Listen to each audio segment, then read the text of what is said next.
in good spirits. He has been taking time off with his dad by his side. It has been very moving to watch Zach handle everything. He is constantly asking how everyone on staff is doing and worrying about others rather than letting us worry about him. I believe that says a lot about this young man's character and upbringing. He is selfless and brave, and I could not be more proud to have him in my office representing this great district. Lastly, my family, my entire staff, and myself would like to thank everyone in Texas District 25, as well as around the nation, for the overwhelming amount of support and kind words we have received. We receive so much love and cannot begin to describe how appreciative we are. It is very apparent that the Lord was watching over everyone on the team on Wednesday. All of us will continue to pray for everyone affected, especially Matt Micah and Congressman Steve Scalise. I have faith that God will work wonders for these two and their families, and I believe that is happening. So let me just briefly, before I take some questions, tell you about my story. We have baseball practice every morning from 6 to 8, starting in April, and we went to practice this morning, and I was on the third base side of the batting cage hitting ground balls to our third baseman, not knowing, frankly, that the perpetrator was probably 20 feet behind me. I then went around to the first base side to hit ground balls to Congressman Scalise, and as soon as I hit him the first ball, the first shot rang out. I think most everybody on the field thought it was a car backfiring, but right after that, the shooting started, boom, boom, boom, and everybody yelled, "He's got a gun, take cover." Well, my instincts kicked in, and I immediately dove to the first base dugout, which frankly was a blessing that this was an older ballpark, because this dugout was a dugout. It was 6 foot deep. If it had been flat or 2 foot in the ground, it would have been a different story for everybody. So I dove into this dugout. I don't remember it. I know I went head first. I remember that. I compared it like diving into a swimming pool with no water. And when I dove in, I slid along the ground and slid up against two of my colleagues, Jeff Flake from Arizona and Mo Brooks from Alabama, and there we were. And no sooner did that happen than all of a sudden Zach come running in from right field, and he dove into the dugout, and he was yelling, "I've been hit, I've been hit." He was bleeding. And there was just a lot of heroes that day among my colleagues. But at that moment when he landed there, Mo Brooks took his belt off his baseball pants, gave it to Flake and myself, and put a tourniquet on his leg to stop his bleeding. There was about 10 of us in that dugout, and they went all from old guys like me to 10-year-old Jack Barton, Congressman Barton's son, who was in that dugout. Everybody was concerned about saving him, protecting him.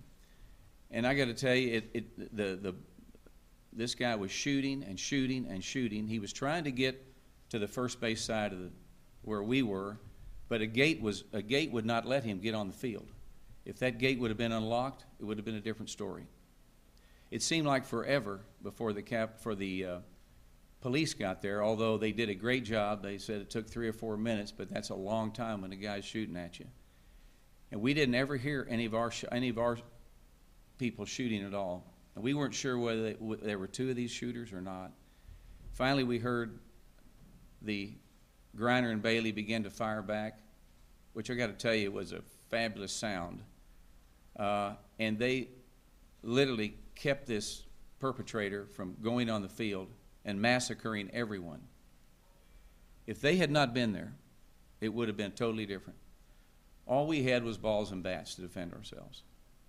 And so the bravery of these 2 people, when they when Officer Griner was shot, I've received reports that Officer Bailey got shot 5 times in the chest, but he had a bulletproof vest on. Finally, the police came from the Alexandria Police Department. They were able to kill this guy. When the firing stopped, people started yelling, "Get out of the dugout, get out of the dugout," but we were concerned that we didn't know who that was. We didn't want to get out of the dugout. But finally the police came, took us to a staging area, and began to get this situation under control. Matt Micah was shot twice. Steve Scalise was shot. We don't know, and I wouldn't even guess whether it was the first or second shot or third shot, but he was in the outfield. That's a horrible feeling, to have your colleagues and comrades and you just can't do anything for them. Zach, out of my office in center field when the firing started, he ran to the right field foul pole thinking he could get as far away from the shooter as he could. The shooter aimed at him 3 times and missed. And I guess hit him in the leg on the 4th time, and Zach made his mind up that the only safe place he would have would be that dugout, and he ran from the right field foul pole to the dugout. Unbelievable amount of bravery. So without the Capitol Police, we wouldn't be here. That's just the bottom line. I want to thank them more. I think it just shows the thin blue line held, and for that we're grateful. It's a day I won't forget, but it's also a day that we're blessed that it turned out like it did. And when you have a 10-year-old and a 72, 73-year-olds in there, and those like me are a little younger than that, we have a bond that will never be broken. I just hope that we use that day as a day to begin to think about how precious life is. So some of the things we yell and scream about in Congress are maybe not that important. And then we begin to get some, maybe dial it down the tone a little bit and begin to do some things and agree to disagree, but not get violent about it.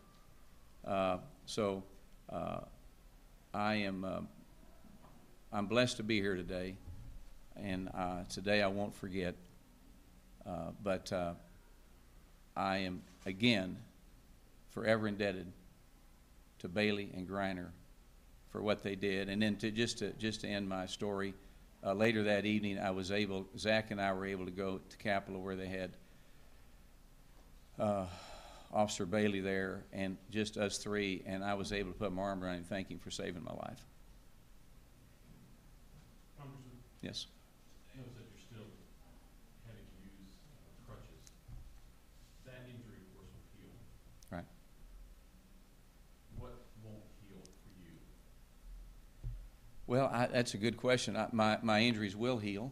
I think the thing that I think about most is what could have happened, but I'm going to quit thinking about that and be thankful for what did happen.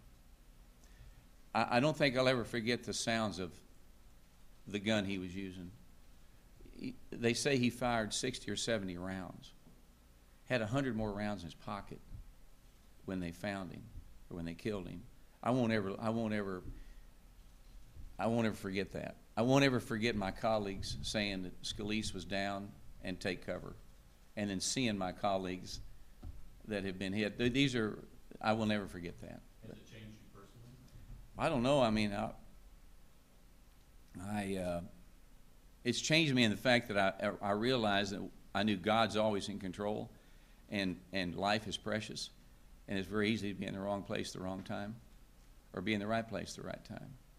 So I'm just reminded of that, how precious life is, and I almost kissed my dogs on the lips yesterday when I saw them. So, but life is precious. We need to enjoy it and understand the things that are serious for us every single day that we can fix. There's other things greater than that sometimes. Do you believe that if you had a weapon, or if your fellow congressman had a weapon, things could have been different?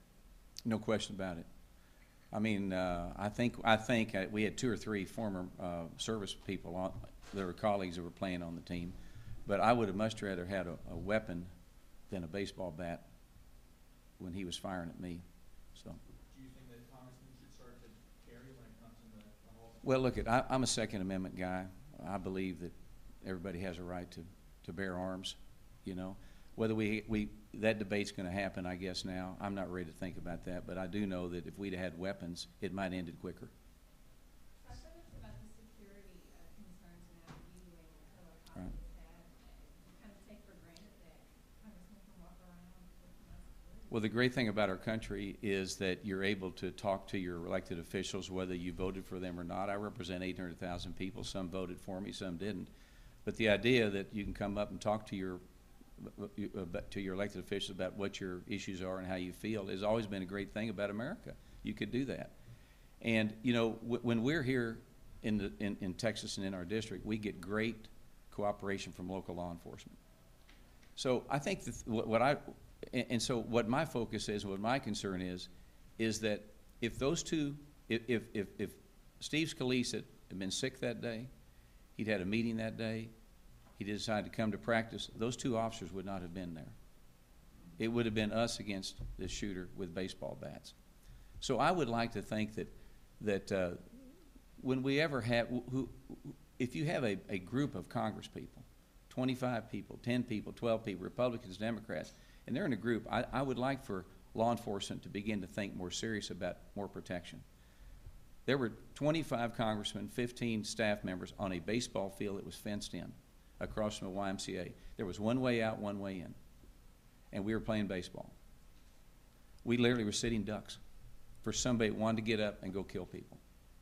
So I think it's important that we think about when we have elected officials that are in one group, wherever it may be, that maybe security is a little tighter. I think it would be important. Attack becoming an issue with the Georgia 6 race. Say it again. There's a super PAC on the air with an ad about the attack, saying that a vote for the Democratic race would be basically a vote for the people who shot, for the person who shot at you, and for the politics of the person who shot at you. What do you make of the ad? Haven't heard of it. First I've heard of it, so I don't know. I can't comment on that. Do you think it's appropriate for it to be on an ad? Well, the way you describe it, it doesn't sound like it, but I have not seen the ad. I don't even know what it says. That's the first I've heard about it. Congressman, you touched on political rhetoric, your hope that things could kind of get down a little bit. This morning in Paris, we had an Right. incident. Over the weekend, we had an attack on worshipers in London, and there's been other incidents, of course. How do we address this? How do you want this to be addressed, or can we? Well, these are serious times. There's a lot of people that are angry out there. Somehow we need to be able to dial the rhetoric back to where people can agree to disagree and do it in the right way. I hope that what happened last Wednesday is a starting point where people will begin to understand that. I must tell you, I can't tell you how many times, or how many of my friends on the other side of the aisle have reached out and said great things to me, kind things. And so hopefully in my world, in the congressional world, we can lead the way of saying we agree or we disagree, but it's not where anger is the reason for it, fear, and that sort of thing. There's got to be a day to start it. I'm hoping that Wednesday is the day that will move us forward. Now, look, I get it. You go back to Gabby Giffords, you go back to 9/11, you go back to all these things that brought us together, and then things change. But I'm one of those that thinks yesterday's gone forever, tomorrow never comes. It's about today. Let's try to fix it. I'm going to do what I can. You know, I'm going to do what I can to begin to help that process. We have to do that. Congressman, what's the exact prognosis of your injury? What are you going to be facing? Well, I'm going to have about 6 weeks of physical therapy on my foot, ankle, and leg, but I'll be fine. I'll be in this boot for about 6 weeks on the crutches. So, A twisted ankle, a busted ankle, well, a sprained ankle? don't ask me to get medical. They have a name for it, but I don't even want to say it.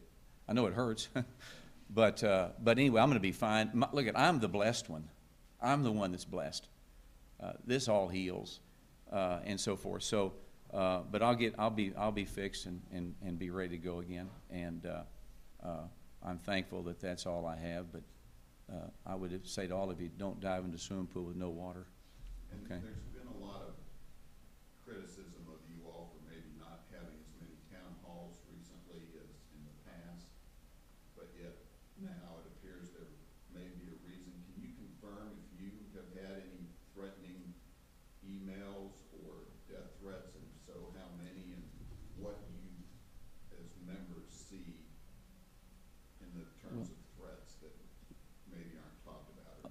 lot of people say a lot of things, and, you know, when you're in public office, you're out front.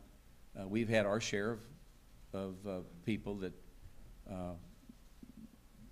want to do different things, but that doesn't keep me from serving my district and representing the people that are in the district, not just that elected me.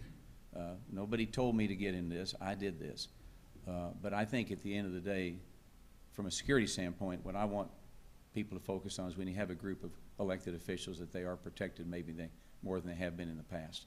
And local law enforcement is really good to us here in the district.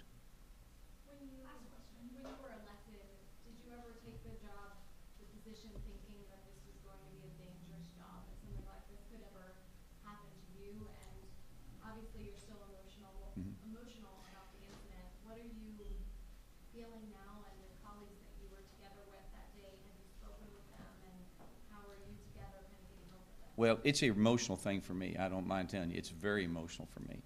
Our colleagues, we are talking, but when I ran for office, I mean, you know, throughout my life, I've seen things happen to political figures and other things, but I didn't run on fear. I ran on the opportunity to try to help my country and to help the people of Texas, and I still feel the same way. But I think that we live in the greatest country in the world, for heaven's sakes. Greatest opportunities, greatest people. I think we need to understand that and remind ourselves this is a country people come to. People don't leave this country, they come here. I want to make it better. That's why I ran, and I don't think I'm fearful, I'm just aware, like everybody is, and I want to continue to serve and do what I can to help my district and help this country. Congressman, we've got a special session coming up in a couple of weeks. What's your advice to the individuals on both sides, the leadership, the membership? It got a little contentious closing up under the dome during the regular session. What's your advice to the leadership and the members as they come back in a couple of weeks? Well, my advice to anybody that's in this business right now is, you know, my father told me this. He said, be nice to people. There's so many of them and so few of you. And it's pretty right. In politics, you can get contentious. I mean, we have polarizing views right now. But I guess I would just say, you know, have a smile on your face and get through this stuff as quick as you can. But here's the deal, and in closing, is as politicians, as people that represent people, we need to sell our positions, not downgrade the opposition. You know, I come from a retail background. And you sell your product, you don't downsell the other guy's product. Let me sell what I feel like makes our country great. You sell what you think makes our country great. Let's have debate. Debate is healthy. But when you condemn somebody for what he looks like, for what he wears or she, where they're from, this is ridiculous. Let's talk about debate. Let's debate what we believe. Let's have serious debate and take out of that the best of the best and make our country great and keep it what it is. That's what I want to do. That's what I'm going to try to do while I continue to be in office. Thank you. Appreciate it. Thanks a lot. Appreciate you being here.